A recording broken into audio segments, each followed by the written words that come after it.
নমস্কার বন্ধুরা, welcome to back my channel. আজকে আমি আপনাদেরকে তৈরি করে দেখাবো টমেটোর আচার। আপনারা নানা রকমের আচার খেয়েছেন, আজকে আমি আপনাদেরকে তৈরি করে দেখাবো টমেটোর আচার।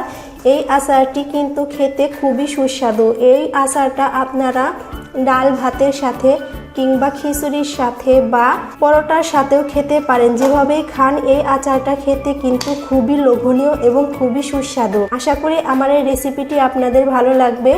যদি ভালো লাগে তাহলে একটি লাইক দিয়ে দেবেন এবং আমার চ্যানেলটিকে অবশ্যই সাবস্ক্রাইব করে দেবেন।